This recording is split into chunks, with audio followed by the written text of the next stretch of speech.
Human rights PWA TV channel ప్రేక్షకులకు human rights PWA సంస్థ తరపున హృదయపూర్వక నమస్కారాలు తెలియపరుస్తూ ఈరోజు మనము ఎస్సీ వర్గీకరణ బీసీల రిజర్వేషన్లపై 3 బిల్లులు అనే అంశాన్ని మనం చర్చిద్దాం. ఒకసారి సభలో చర్చ నిర్వహించి బిల్లులకు చట్టబద్ధత, మార్చి 10 నుంచి పార్లమెంట్ సమావేశాలు, అదే రోజు ఢిల్లీకి వెళ్ళనున్న ముఖ్యమంత్రి రేవంత్ బీసీ రిజర్వేషన్లకు మద్దతు ఇవ్వాలని కేంద్రానికి వినతి. ఎప్పుడంటే ఇది మార్చి 10.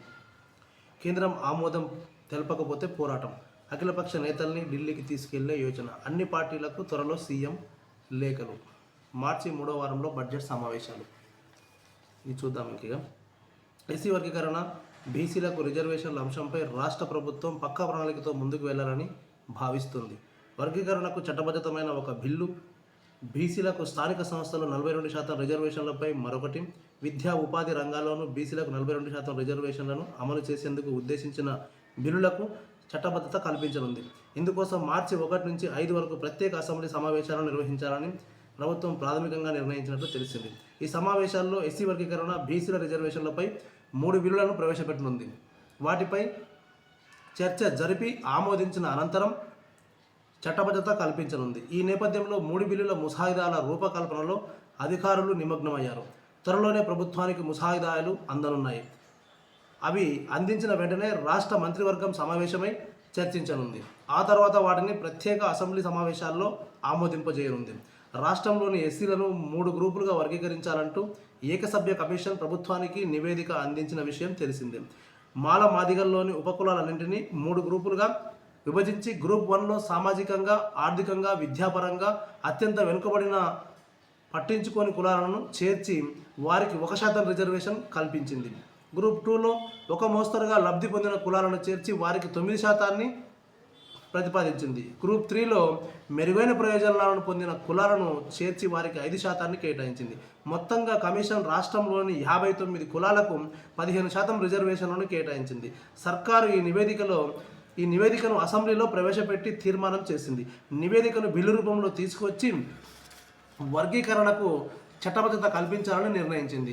అలా చేస్తే రిజర్వేషన్ల అమలులో ఎలాంటి ఇబ్బందులు ఉండవని ప్రభుత్వం భావిస్తుంది. మరోవైపు కమిషన్ గడువును తాజాగా పెంచడంతో వర్గీకరణలో ఏమైనా మార్పులు ఉంటాయా అనే చర్చ కూడా జరుగుతుంది. రిజర్వేషన్లపై కేంద్రంతో కొట్లాటే. చూద్దాం. బీసీలకు స్థానిక సంస్థల ఎన్నికల్లో 42% రిజర్వేషన్ కల్పించాలని ప్రభుత్వం తొలుత నిర్ణయించింది. ఆ తర్వాత విద్యా ఉద్యోగాలను 42% రిజర్వేషన్లు కల్పించాలనుకుంది. ఇప్పటి వరకు విద్యా ఉద్యోగాల్లో బీసీలకు 29% రిజర్వేషన్లను అమలవుతున్నాయి. వాటికి అదనంగా మరో 13% పెంచాలని నిర్ణయించింది. మంచి నిర్ణయం ఇది. సీఎం రేవంత్ రెడ్డి గారు మీకు మా human rights protection and welfare awareness organisation తరఫున ధన్యవాదాలు తెలియపరుస్తున్నాం. బీసీలకు పెంచే రిజర్వేషన్లను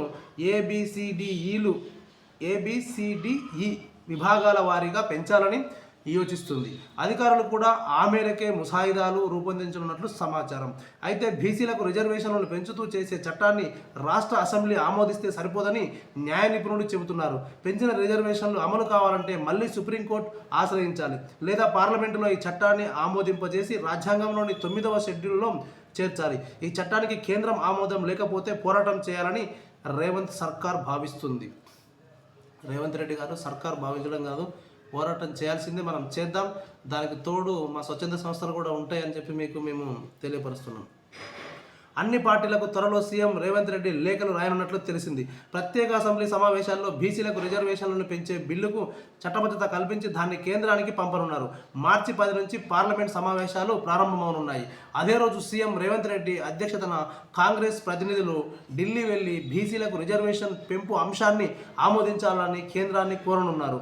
మిగిలిన రాజకీయ పార్టీలను కూడా ఢిల్లీకి రావాలని కోరనున్నట్లు తెలిసింది. అలాగే దేశవ్యాప్తంగా కులగణన చేపట్టాలని కూడా డిమాండ్ చేయనున్నారు. మార్చి 3వ వారంలో ప్రభుత్వం బడ్జెట్ సమావేశాలను నిర్వహించనుంది. 2025-26 ఏడాది సంబంధించిన బడ్జెట్పై ఆర్థిక శాఖ కసరత్తు చేస్తుంది.